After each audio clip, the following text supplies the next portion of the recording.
Aludir a Gabriel García Márquez, su obra y su tiempo, es aludir a la historia de América Latina, es aludir a una síntesis o epítome o compendio de lo que ha sido la tragedia, pero también la grandeza de América Latina, su historia convulsa, pero a su turno su historia maravillosa y prodigiosa, aquella historia, aquella cosmovisión y esa geografía que conmovieron desde el momento mismo en que el mundo europeo se aproximó por primera vez a América y pisó suelo americano para constatar que un mundo mágico y alucinante abrazaba las mentes y prácticamente no lograba copar con su idioma la grandeza infinita de un continente, de un nuevo mundo que sobrevenía a unas mentes en ese momento colmadas de guerras, de conflictos, de persecuciones religiosas y en pos de la esperanza. Y América fue esa esperanza, una esperanza alucinante. En ese sentido, Gabriel García Márquez, su obra y su tiempo, significa también, y en primer lugar, el tiempo de la historia de América Latina y en particular de Colombia. Quisiera en ese sentido, y para efectos de lograr una suerte de sinopsis que aproxime a un auditorio tan culto a unos componentes mucho más complejos de la temática garcía-marquiana, organizar esta presentación en unos grandes temas: el contexto histórico, el hito familiar, las influencias literarias, el advenimiento de lo que constituyen las influencias de esos escritores magnos que dieron lugar, fueron casi que maestros de la mayéutica del boom latinoamericano, hasta que finalmente hace eclosión el realismo mágico y fluye con él una literatura que permitirá identificar a América Latina ante el mundo, dotarla de identidad propia y permitirle ser ya ontológicamente un ser con su propia dinámica. En ese sentido, la historiografía colombiana y latinoamericana se inscribe en una suerte de oscilaciones, de guerras y convulsiones. Pero la historia de Colombia en particular, que fue la que signó la vida de Gabriel García Márquez, y de ahí su obra y su tiempo, es una historia convulsa que se revelará en su obra, pero tan convulsa, mágica y grandiosa que siempre conmoverá al escritor. Es una historia que se remonta al siglo XIX, o mejor, diríamos, se remonta al momento en que los primeros conquistadores arriban a suelo americano. En el caso de Colombia, el siglo XIX representó, como para otros estados latinoamericanos, prácticamente la simiente del nacimiento del Estado-Nación. Logramos como naciones en América Latina nuestra independencia en las primeras décadas del siglo XIX. Pero esa independencia, como lo signaría un gran escritor colombiano, gran amigo y diríamos gran cómplice de Gabriel García Márquez, el escritor ya fallecido Álvaro Mutis, fue una conformación de un Estado-Nación traumático, convulso y en algunos casos casi que una conformación que abocaba a la tragedia. En el caso de Colombia lo fue, pero es tragedia y es grandeza. Como quiera que la Gran Colombia, esa gran república que nunca se llamó la Gran Colombia, simplemente Colombia, conformada por la presidencia de la Nueva Granada, por la Capitanía de Venezuela, la presidencia de Quito, la presidencia de Guayaquil y por supuesto incorporando a Panamá, conformó lo que hubiese sido probablemente una gran potencia regional. Los intereses foráneos, particularmente del Reino Unido, y posteriormente también de los Estados Unidos de América, a través del desarrollo de la doctrina Monroe, llevaron o condujeron a la fragmentación en 1830 de la Gran Colombia, la gran república a la que aspiraba el libertador Simón Bolívar. Al advenimiento de esa situación traumática para Colombia, como fue la disolución de esa gran república, que coincide precisamente en el año 1830 con la muerte del Libertador. Lo que se sucede es un proceso traumático de convulsiones y guerras civiles que en distintos puntos de la geografía latinoamericana hacen eclosión, descollan como en un nacimiento traumático, como en una eclosión dolorosa. Y en el caso de Colombia, ese nacimiento tortuoso significó 9 guerras civiles a lo largo del siglo XIX. 9 guerras civiles que en principio tenían el pretexto de confrontaciones ideológicas entre federalistas y centralistas, pero también, y aun cuando no sea muy difundido y conocido, comprometían guerras religiosas o credos religiosos. El clero y el Estado pugnaban a su vez por mantenerse o bien separados o bien en una coalianza, en un vínculo permanente. Fue la lucha del secularismo con un régimen confesional. En el caso de Colombia, el liberalismo que permeó a la mayoría de los estados-nación en América Latina en el siglo XIX sobrevino quizás prematuramente. Por allá en el año 1943 logra su apogeo con la Constitución de 1963 y así Colombia parece aproximarse a la modernidad. Pero ese intento pródigo por inaugurar la modernidad en Colombia se ve frustrado con el advenimiento de la llamada regeneración en 1886, que conduce a una severa represión de ese liberalismo que propugnaba por una separación entre la Iglesia y el Estado, que propugnaba por una situación preferente de libertades y garantías, que propugnaba por la industrialización y consecuentemente por evitar que nuestras repúblicas dependieran esencialmente de productos básicos, vale decir que fueran repúblicas dependientes. Esas guerras civiles marcarán o serán signo en la obra de Gabriel García Márquez, y particularmente la guerra quizá más traumática, porque fue una guerra como muchas de ellas inocuas, la llamada Guerra de los 1000 días, 1899-1902, una guerra que libran los liberales contra el régimen conservador y que resultará ser una guerra fallida, con más de 100.000 muertos, es decir, el 2.5% de la población perece en esa trágica confrontación sin resultado favorable alguno para la nación. Pero de esa guerra de los 1000 días surgirá ya un personaje significativo en la obra de Gabriel García Márquez. Será su abuelo, Nicolás Márquez, un coronel que ha librado, como tantos colombianos, una guerra ideológica, convencido de unos postulados que a la postre resultan fallidos, y una guerra que solo deja desolación, muerte y resaca. El coronel Nicolás Márquez será un heredero trágico de la guerra de los 1000 días, pero será el abuelo paternal, será el paters que Gabriel García Márquez no tuvo, como quiera que sus padres, don Gabriel Eligio García y su madre, doña Luisa Santiago Márquez, lo dejan expósito a muy corta edad en manos de don Nicolás Márquez, el coronel Aurelio Buendía, en las sucesivas representaciones de la obra de Gabriel García Márquez, y de Tranquilina Iguarán Cotes, su abuela. Será el coronel Nicolás Márquez el hombre que marque el hito del realismo y el historicismo en la obra de Gabriel García Márquez.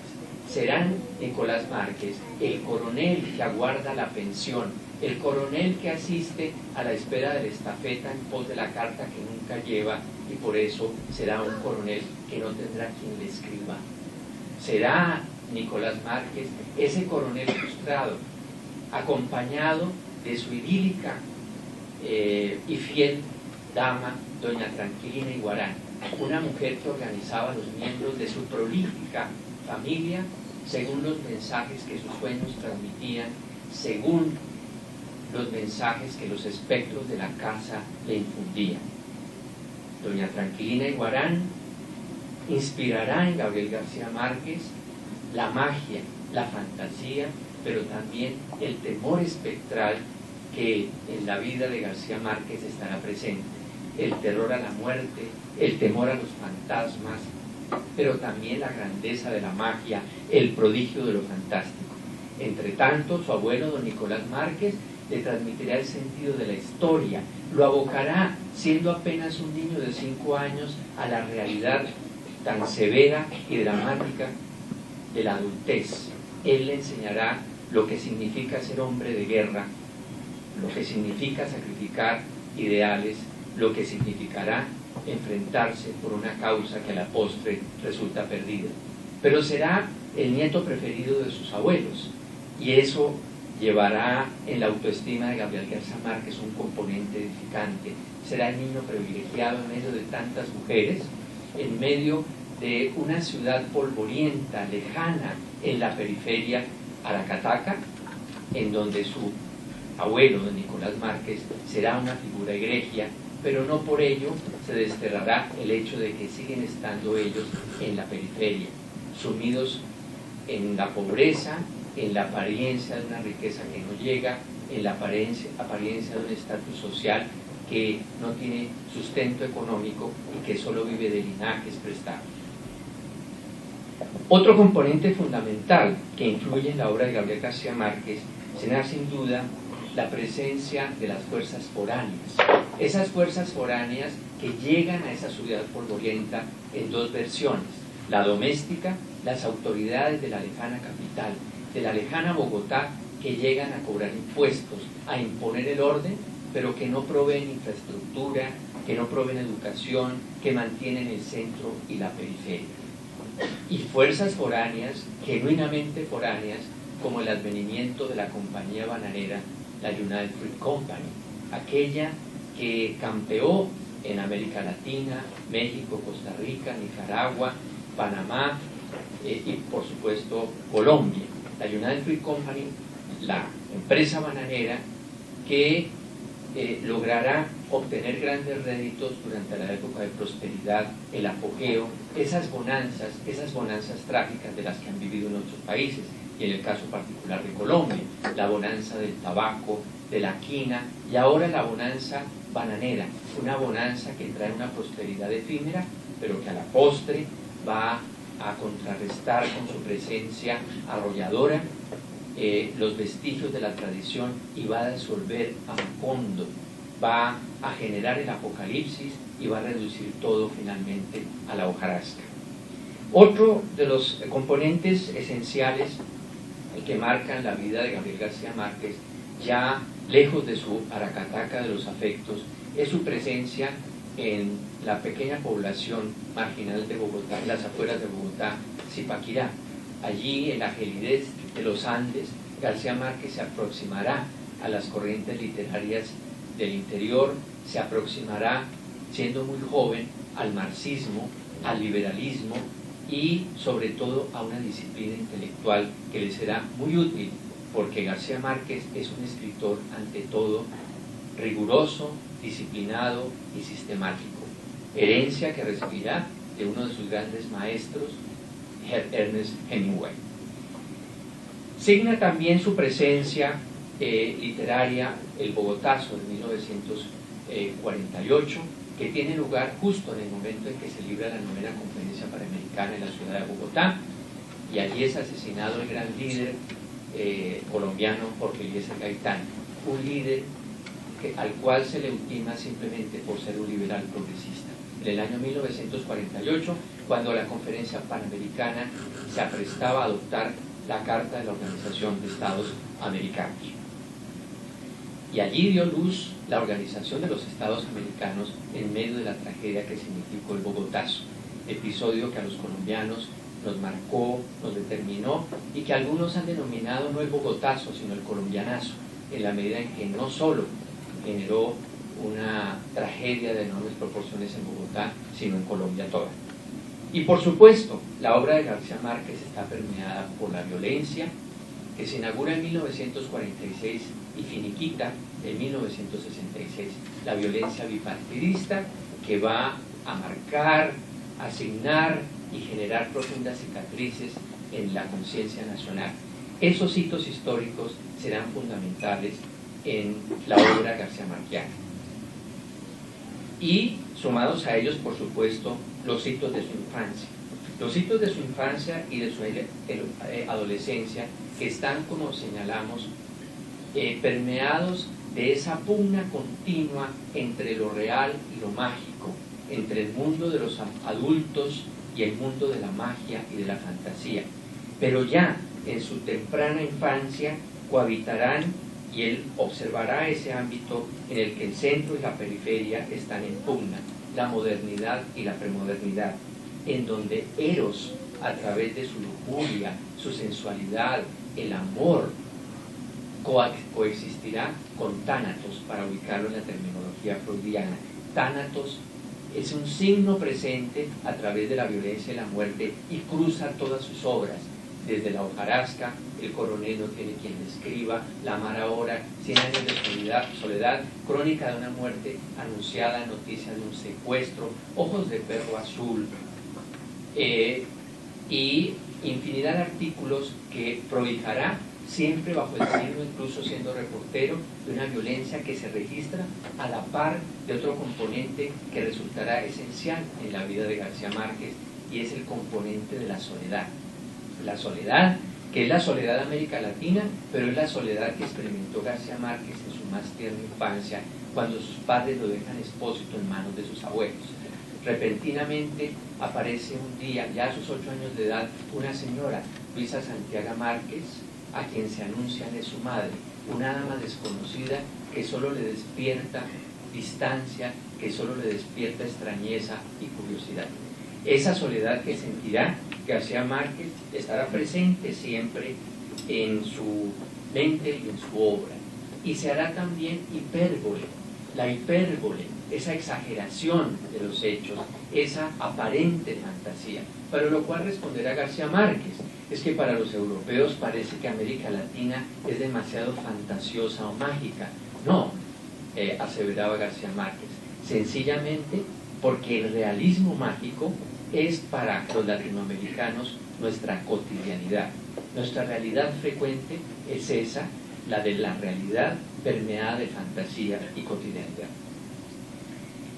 Esos hitos de infancia van a estar a su turno cimentados con unas influencias vanguardistas de enorme importancia, y será el Grupo de Barranquilla, ciudad costera colombiana, abierta al comercio, abierta a su vez a la cultura, abierta también a todos los efluvios de los placeres humanos, abiertos también al comercio, abiertos al desarrollo y abiertos por sobre todo al saber.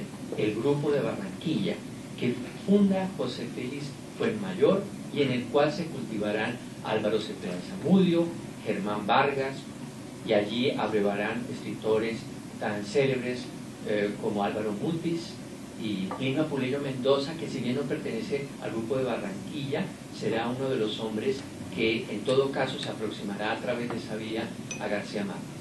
El Grupo de Barranquilla es un grupo fundamental, es una escuela de intelectuales que se cuece y se forja en torno a la librería El Mundo en la ciudad de Barranquilla. ¿Y qué de virtuosa tiene el Grupo de Barranquilla? ¿Cuál es su mérito? El de haber importado a Colombia, el de haber interesado a Colombia por la vanguardia. El preciosismo, el romanticismo literario va quedando de lado, se va marginando, se va negando, se va derogando para dar paso en consecuencia a las vanguardias.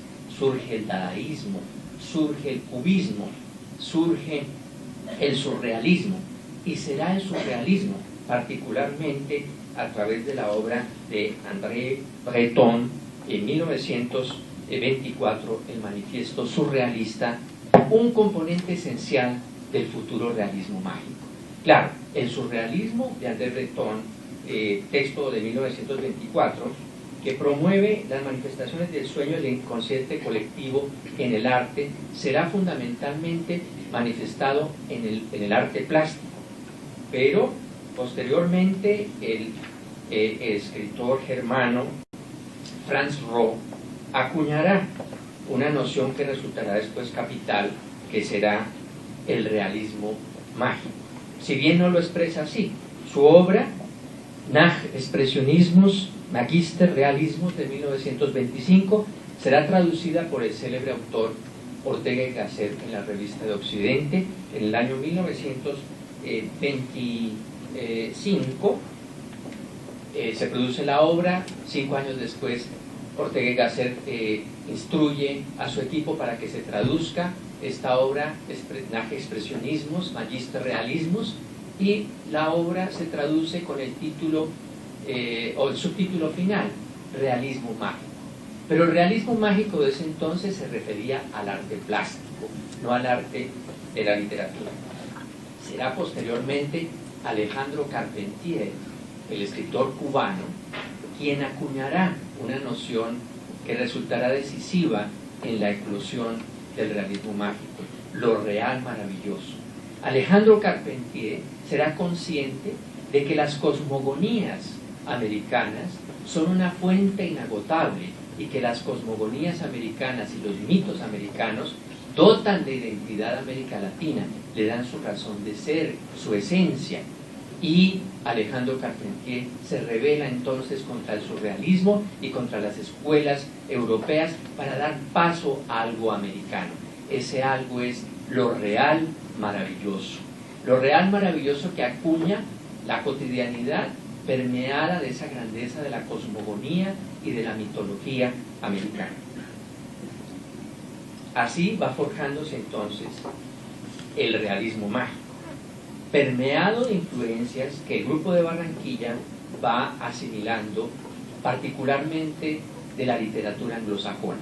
Y allí incursionará una figura cimera en la escritura, en la narrativa de Gabriel García Márquez, que será el gran escritor William Faulkner, Premio Nobel de Literatura 1949. Faulkner será el gran inspirador anglosajón de la obra de García Márquez. Faulkner, un hombre de escritura de la marginalidad, que escribe sobre los marginados, que escribe sobre la periferia, que escribe sobre el sur, al sur del Mississippi. Y allí crean una especie de Macondo, Yoknapatawpha. Yoknapatawpha County será un pueblo artificial, será una suerte de utopía, en donde se libran las tragedias humanas, la desesperanza, el fatalismo. Hay casi una noción nihilista y de desesperanza en la obra de Faulkner, que incidirá en un Gabriel García Márquez que tenía de suyo profundas grietas emocionales: el abandono de sus padres, la soledad de su pueblo, la tragedia de la violencia de su país, el sentirse expósito, el sentirse huérfano, pero también el sentirse un hombre privilegiadamente latinoamericano. William Faulkner influirá de una manera decisiva, particularmente en la obra La hojarasca. La hojarasca estará permeada de componentes fundamentales de una de las obras capitales de Faulkner, Mientras agonizo. Mientras agonizo contiene componentes muy afines a lo que será la hojarasca. Hay polifonía, personajes sucesivos. La hojarasca está representada por la polifonía del abuelo coronel, del niño y de la mujer frente al cadáver insepulto del médico que se ha suicidado.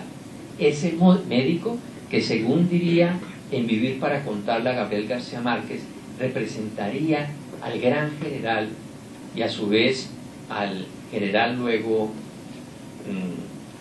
inmolado Rafael Uribe, hombre que generó esperanza pero que generó decepción, uno de los artífices de la guerra de los 1000 días. La obra de Faulkner permea entonces por la marginalidad, y cuando se le indaga a García Márquez por esa inspiración faulkneriana en su obra, dice, bueno, pues es que finalmente no es tan extraño, porque cuando la United Fruit Company se instala en la Ciénaga, en la costa caribe colombiana, los campamentos de la United Fruit Company son muy similares a los que establecen las compañías estadounidenses en distintos puntos de los Estados Unidos. Hay una especie de proforma o arquetipo. Y así las cosas, García Márquez encuentra la vecindad del hombre que se siente marginado de la gran capital, de los pueblos que se sienten abandonados y condenados a 100 años de soledad. Influirá, por supuesto, Ernest Hemingway, será una figura señera, y en particular con su obra Al otro lado del río y Entre los árboles. Gabriel García Márquez dirá a ese propósito: tal vez por eso Faulkner es un escritor que tuvo mucho que ver con mi alma, pero Hemingway es el que más ha tenido que ver con mi oficio. Sencillamente porque Faulkner no era un escritor sistemático, era un escritor disperso, díscolo, pero grandiosamente díscolo. Hemingway disponía de menos pasión e inspiración, pero era un escritor sistemático, ordenado, riguroso. Y al respecto dice García Márquez, refiriéndose a Hemingway, uno de los más brillantes orfebres de diálogos de la historia de las letras. Y por supuesto no puede quedar al margen la influencia de James Joyce y el Ulises. Esa obra tan compleja, publicada en 1922, que transcurre tan solo en unas horas, pero que va revelando ya, como en García Márquez, la atemporalidad, o el tiempo concéntrico, o el tiempo que es un oxímoron, un tiempo que es futuro, a la vez pasado y a la vez presente. Recordemos en 100 años de soledad esa noción del tiempo aparentemente contradictoria, en donde convive un galeón español con los ciclones del tiempo presente y los vientos funestos del apocalipsis final. Ese oxímoron será parte de la obra también de García Márquez. García Márquez representará muchos oxímorones en su obra: la muerte viviente, la vida redentora, la muerte que asfixia pero que a la vez es vida, la muerte que es pasión y la pasión que es muerte. E influirán, por supuesto, los grandes precursores del boom latinoamericano en su obra, hombres egregios como Jorge Luis Borges, a quien admirará profundamente el escritor colombiano, y por supuesto personajes de la talla de Juan Rulfo. Pedro Páramo será una obra señera en el pensamiento de García Márquez, El llano en llamas, Juan José Arreola, César Vallejo, Juan Carlos Onetti, el gran escritor uruguayo, Arturo Uslar Pietri, el escritor venezolano, serán los prefiguradores del boom latinoamericano, a la par con Carpentier y con ese gran escritor guatemalteco Miguel Ángel Asturias. Miguel Ángel Asturias, que abreva también en lo real maravilloso. Miguel Ángel Asturias, Premio Nobel de Literatura, que ya en El Señor Presidente o Los Hombres de Maíz avisora el real maravilloso, el realismo mágico.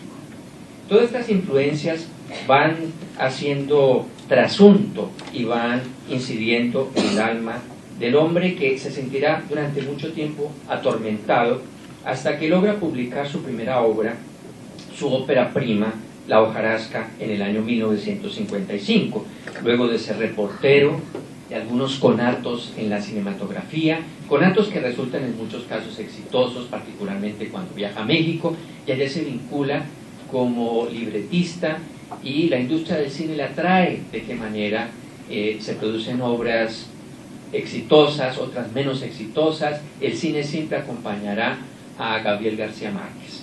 Pero la frustración estará dada en García Márquez por el hecho de que, además de ser reportero, labor que le apasiona y de la cual siempre se enorgullecerá, no puede trascender a la novela. Y su novela señera sería, en su pasión, La casa, que a los 17 años quiso escribir. La casa representaba las memorias de esa infancia y esa adolescencia grandiosa y a la vez traumática. La casa finalmente será 100 años de soledad en el año 1967. Pero antes de llegar a esa obra cumbre, le antecede La hojarasca en 1955. La hojarasca está inspirada en la Antígona de Sófocles y es una obra, como señalamos, en donde la polifonía hace presencia, el recuento familiar y un componente que resultará transversal en la obra de García Márquez, la presencia de Tánatos, de la muerte. 3 personajes, el coronel abuelo, el niño y la mujer, frente a un cadáver insepulto, un cadáver que el colectivo no permite sepultar porque todos han odiado al médico que no quiso asistir a los hombres heridos, a los hombres agonizantes. Pero la hojarasca será una crítica social y una crítica política, y también una remembranza de familia. Su padre, Gabriel Eligio García Márquez, telegrafista y boticario, que llega a Aracataca como consecuencia de la bonanza platanera y del advenimiento de la United Fruit Company, será el hojarasco, mientras su madre, una patricia, hija del gran coronel Nicolás Márquez, su madre, Luisa Santiago Márquez, será la patricia. La hojarasca será lo residual. La hojarasca es lo que queda después de que la compañía bananera ha llegado y solo ha dejado dolor, tristeza. Es la versión de García Márquez. Si bien en la práctica es de reconocer que la presencia de la compañía bananera trajo a la ciénaga en Colombia progreso, coadyuvó a erradicar enfermedades contagiosas, industrializó la zona, y lo particular es que después de la masacre de las bananeras en el año 1928, que por supuesto todos reprobaron en su oportunidad y sigue siendo motivo de censura, el pueblo se siguió preguntando por 50 más años ¿y cuándo regresará la compañía bananera? En esa dicotomía latinoamericana en la que se dice los Estados Unidos han estado muy involucrados en América Latina, pero cuando los Estados Unidos se repliegan de América Latina, lamentamos el hecho de que los Estados Unidos ya no se preocupan de América Latina. Hay una pugna entre premodernidad, modernidad y posmodernidad. Y por supuesto el realismo mágico estará presente. Allí está presente Macondo. Macondo, que es la representación de Aracataca, la del agua diáfana, según su etimología, y Macondo, el gran árbol frondoso. Dirá García Márquez, el árbol finalmente inútil, un árbol que no produce grandes frutos, pero que acompaña nuestras tristezas, que ampara nuestras cuitas y que acompaña, ¿por qué no?, también nuestros romances. Le seguirá El coronel no tiene quien escriba en el año 1961, inspirada en los periplos que sucesivamente realizaban con su abuelo y que el niño no puede olvidar, Gavito, al puerto, en busca de la estafeta que llevara la carta, la tan anhelada epístola que anunciaría finalmente la autorización de la pensión que el coronel esperaría por más de 50 años. La pensión por el hecho de haber prestado sus servicios como soldado en la guerra de los 1000 días. La carta será un símbolo fundamental porque representará al gobierno distante, representará la burocracia, representará la lejanía y finalmente el cumplimiento de las promesas por parte de los políticos que habían prometido pensiones para quienes habían militado en la guerra, los habían comprometido en la guerra y finalmente incumplían sus promesas. El coronel no tiene quien lo escriba es una obra que está permeada de una profunda crítica frente a la censura, alude a los símbolos religiosos como un refugio en medio de las penurias, la oración como una forma de catarsis y también una crítica, ¿por qué no?, tanto al Estado como a la Iglesia, que en el caso de Colombia han tenido una vinculación muy íntima, como quiera que hasta 1930 el Estado y la Iglesia tuvieron una connivencia muy próxima y de alguna manera el arzobispo de Bogotá hasta el año 1930 más o menos conducía, dirigía o inspiraba quién sería el candidato presidencial y finalmente el presidente. Eso en la obra de García Márquez representa una crítica continua. Se publicará posteriormente en el año 1962 La mala hora, una primera versión en 1962 en Madrid, que no le gustará a García Márquez y dirá: la primera vez que se publicó La mala hora, en 1962, un corrector de pruebas se permitió cambiar ciertos términos y almidonar el estilo en nombre de la pureza del lenguaje. En esta ocasión, a su vez, el autor se ha permitido restituir las incorrecciones idiomáticas y las barbaridades estilísticas en nombre de su soberanía y arbitraria voluntad. Esta es pues la primera edición de La mala hora, es decir, la que se publica en 1963 en México. La mala hora representará la tragedia de una aldea inmersa en la violencia bipartidista en Colombia, pero también tendrá de suyo la revelación siempre continua de Eros y Tánatos, la sensualidad, la voluptuosidad, la búsqueda siempre de la alegría y del hedonismo en medio de una violencia que asola, en medio de un vínculo tan entrañable entre la autoridad religiosa y el alcalde corrupto, en busca siempre, como en la famosa película mexicana La Ley de Herodes, en busca de su propio enriquecimiento, en busca de su propia gloria. La mala hora significará una denuncia evidente de los momentos complejos que la violencia que se extendió de 1946 a 1966 significó especialmente en las zonas rurales de Colombia. Pero luego de esta obra, Gabriel García Márquez padece una suerte de sequía intelectual. Y como diría Mario Vargas Llosa en su famosa tesis doctoral Historia de un desidio, publicada en 1971 y que fue su tesis doctoral en la Universidad Complutense de Madrid, los demonios perseguirán a Gabriel García Márquez. 3 demonios fundamentales persiguen al novelista escritor, según Mario Vargas Llosa: los demonios personales, los históricos y los culturales. Los 3 sumados conspiraban contra García Márquez, y García Márquez, después de escribir esta obra, El coronel no tiene quien le escriba, queda sumido en una especie de sequía intelectual. Experimenta el cine, el reportaje, viaja, pero no logra escribir su obra cumbre. Hasta que finalmente, en una suerte de inspiración, la musa arriba y logra concentrarse durante varios meses en un céntrico barrio mexicano, y allí, con la compañía de su familia y en medio de las penurias económicas, porque la renta había que pagarla, los alimentos había que fiarlos, y García Márquez se encontraba sumido, como diría Mario Vargas Llosa y también su gran biógrafo Gerald Martin, poseído físicamente por esos demonios del escritor, hasta que finalmente García Márquez, inmerso en su escritura, logra dar luz a 100 años de soledad.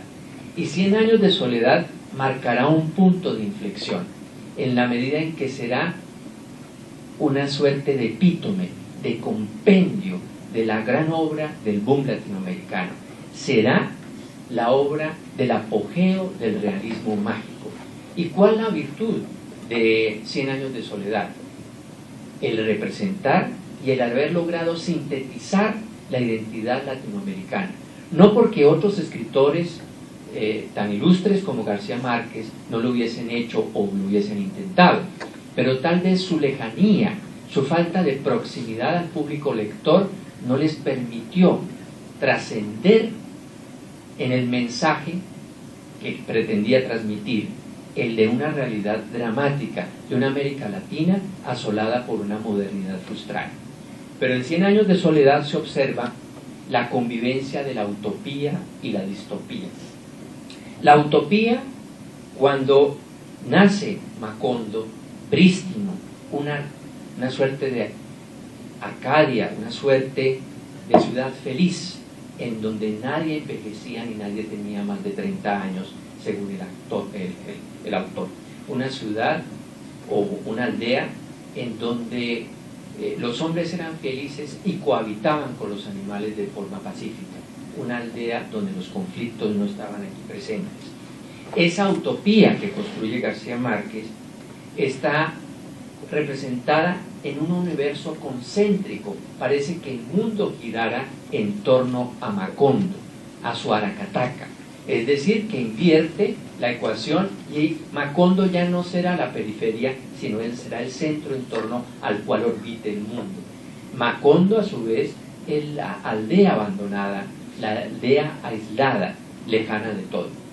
Y serán sus fundadores, don Aurelio Buendía, quienes en busca de una tierra no prometida llegarán atravesando colinas, sierras y ríos a fundar en una tierra incierta una aldea. y esa aldea representa precisamente la saga de su familia, cuando don Nicolás Márquez tiene que partir de Riohacha por algunos litigios de orden marital que lo llevarán a enfrentarse a duelo y finalmente dar muerte a un hombre joven. Partir se ve obligado entonces don Nicolás Márquez con su esposa Tranquilina y Guarán, parten inciertos hasta encontrar un lugar apto y allí fundan o establecen a la Cataca. Esa es la saga familiar que representa Gabriel García Márquez en 100 años de soledad. Esa utopía representa un nuevo mundo, un mundo por ende innominado. El mundo era tan reciente que muchas cosas carecían de nombre, todo estaba en trance de hacerse. Los europeos frente al nuevo mundo. Y allí un componente que resulta fundamental. Mario Vargas Llosa y Gabriel García Márquez compartirán esta apreciación y recientemente lo refrenda Isabel Allende cuando señala que los verdaderos pioneros del realismo mágico fueron los primeros conquistadores. El diario de a bordo de Cristóbal Colón, que se le atribuye a Fray Cristóbal de Casas, será uno de los primeros testimonios de esa alucinación que para los españoles representará el nuevo mundo. Y esa alucinación está, por supuesto, plasmada en 100 años de soledad. Las crónicas de los conquistadores estarán reflejadas en la gran obra de Gabriel García Márquez, y Gabriel García Márquez, al igual que Mario Vargas Llosa, siempre insistirá en que esas crónicas de conquista fueron la etiología o constituyen la etiología del realismo mágico. Cita las crónicas de Juan de Castellanos, de William Ospina, Ursúa, el país de la canela y la serpiente sin ojos, crónicas de un viaje alrededor del globo del viajero florentino Antonio Pigafetta, acompañante de Magallanes, Ocaso de sirenas, esplendor de manatíes del narrador peruano José Durán. Entonces ese mundo innominado es un mundo de creación, es un nuevo mundo, es una utopía. Pero la utopía, como tal, no puede persistir indefinidamente y sobrevienen pues fuerzas exógenas que darán lugar a la distopía. El incordio, los desencuentros, el conflicto sobrevendrá cuando hacen presencia las autoridades centrales, cuando la compañía bananera arriba y desvertebra todos esos vínculos de tradición y armonía entre la comunidad. Allí Macondo estará condenada a la violencia, es decir, a Thanatos. En esto conviene señalar la influencia también decisiva que la obra de Sigmund Freud ejercerá en la literatura garciamarquiana y en general la del boom latinoamericano. La interpretación de los sueños, tótem y tabú, el malestar en la cultura, entre otras egregias obras del gran psicoanalista austriaco, estarán presentes, y el surrealismo se inspirará, por supuesto, de la llamada trípode de la razón y la sinrazón humana, el consciente, el inconsciente y el subconsciente. Pues el inconsciente, ese ser primitivo que yace en nuestra conciencia, estará permeando entonces para llegar finalmente a la destrucción de Macondo, porque Macondo conlleva el germen de su propia destrucción, como todo ser lo lleva consigo, a decir de el pensador y filósofo alemán Hegel. La soledad que signa las generaciones de los Buendía será la causa final de su desaparición. La soledad será un contrapunto de la solidaridad, y el apocalipsis sobreviene a relegar valores comunitarios y mutarlos por el individualismo del hombre moderno, que conduce a la soledad como efecto del hedonismo individualista. Se observa en la obra de 100 años de soledad de construcción y nihilismo, no destrucción, pero sí de construcción. Tiempo mítico, es decir, un tiempo no lineal que remite al pasado y se imbrica con el presente. Un universo concéntrico, es decir, reducido a la aldea otrora ideal y ahora, ya en su apocalipsis, nicho de tragedia. 100 años de soledad representará entonces, como lo diría el gran escritor mexicano Carlos Fuentes, el Quijote de la literatura americana. Representaría la identidad de América Latina. Pero esa obra cimera del escritor colombiano logra fertilizar, logra prosperar, gracias también a un momento histórico fundamental. Europa estaba redescubriendo América Latina, los años 60, con sus convulsiones, la Revolución Cubana, la Guerra Fría, los movimientos de rebeldía, toda una combinación de factores que permitían inclusive que los escritores estadounidenses estuvieran ya asimilando la obra de escritores hispanos, lo mismo que escritores europeos. 100 años de soledad logra entonces interpretar ontológicamente el ser latinoamericano. 100 años de soledad representará finalmente la independencia de un continente que logra reivindicar para sí una identidad propia en el campo cultural y hacerse suya y propia, alejada del preciosismo, ya distante del romanticismo, divorciada en mucho de las corrientes europeas que tanto le habían determinado y también, ¿por qué no?, de las anglosajonas. Era ya una literatura con vida propia. Lo que seguirá entonces en la obra de Gabriel García Márquez serán también momentos difíciles, cuando la gloria lo acompaña, pero allí tiene una especie de anemia intelectual que por fortuna es solo un presentimiento, pero que logrará superarse con creces en El otoño del patriarca, publicada en 1975, en donde el escritor se aleja ya un tanto de la obra mítica macondiana para adentrarse a un mundo que ya habían auscultado otros escritores, una novela más centrada en la política y las dictaduras y los regímenes autoritarios en Hispanoamérica. Estamos hablando de España y de América Latina. El gran escritor Miguel Ángel Asturias, guatemalteco, el escritor cubano Alejandro Carpentier, Roa y los españoles Valle Inclán y Ayala ya habían explorado el mundo de las dictaduras, el mundo del autoritarismo. El otoño del patriarca significa la soledad del poder, significa la degradación del poder, y también sus personajes estarán muy reducidos. El dictador, un anciano general que no recuerda su edad y no dispone de educación básica. Su madre, Bendición Alvarado, madre del dictador, que vivía en la pobreza, sin saber que era una de las mujeres más acaudaladas a causa de todo el compendio de riqueza de su hijo. Al morir esta, el general proclama su canonización civil y la nombra patrona de la nación. Y Leticia Nazareno, novicia que es elegida por el general para ser su compañera y que terminará finalmente sus días como consecuencia de la conspiración en su contra que el pueblo ejerce sobre ellos.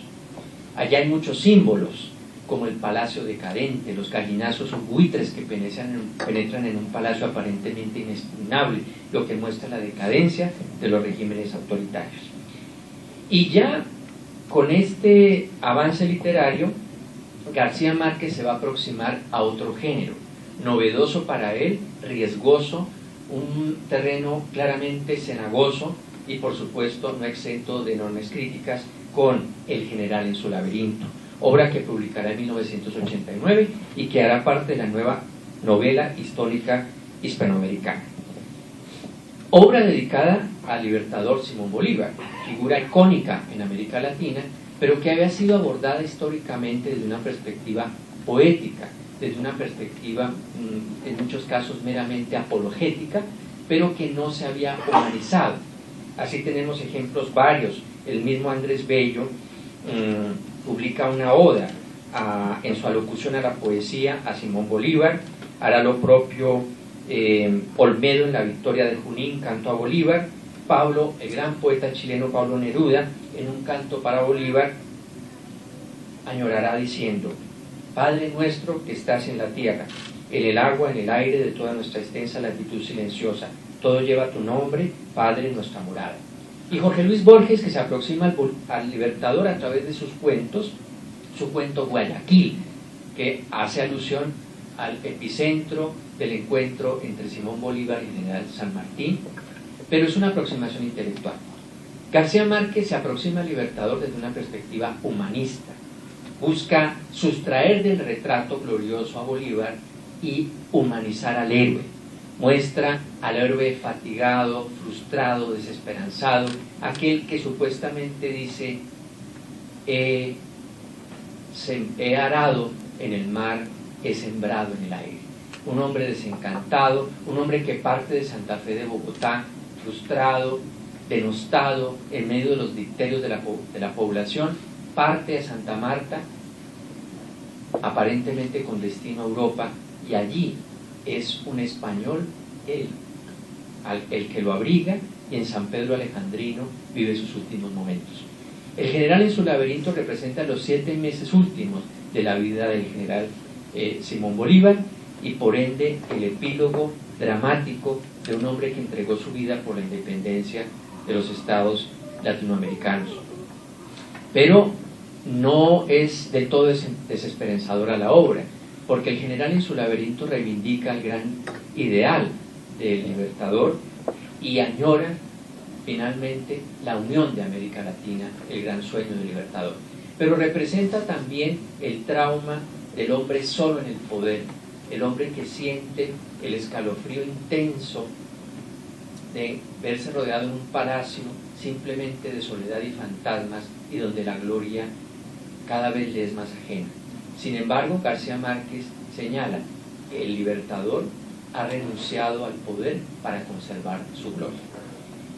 Con esto ya llegamos a la cima del boom latinoamericano, con figuras egregias como Julio Cortázar, quien escribirá La Rayuela, que será considerado el Ulises de América Latina, Jorge Amado, José Donoso, Guillermo Cabrera Infante, Carlos Fuentes, Augusto Rojas Bastos y por supuesto el premio Nobel peruano Mario Vargas Llosa. Y con el boom latinoamericano se crea un punto de inflexión en la literatura y en el arte y en la cultura mundial, que marcará para América Latina su puesto en la historia. Y así, en 1982, el gran escritor colombiano Gabriel García Márquez es galardonado con el Premio Nobel de Literatura.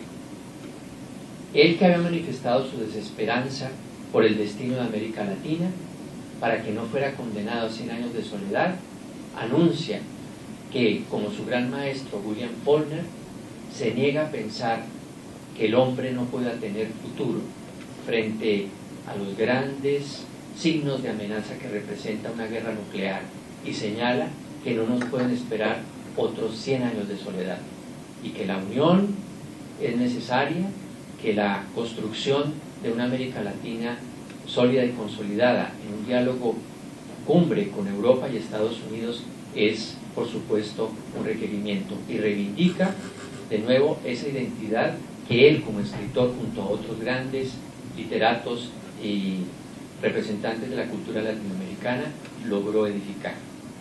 García Márquez ha dejado un legado sin duda cimero. Algunos, como señalé, califican 100 años de soledad, caso particular de Carlos Fuentes, no lejano de ello estaba Pablo Neruda, califican 100 años de soledad como el Quijote de América Latina y como la gran conclusión de una era de modernidad camino a la posmodernidad. Gabriel García Márquez representa entonces el legado de una América Latina que nace con esperanza en medio de su desazón, pero avisorando un futuro esperanzador. Muchas gracias.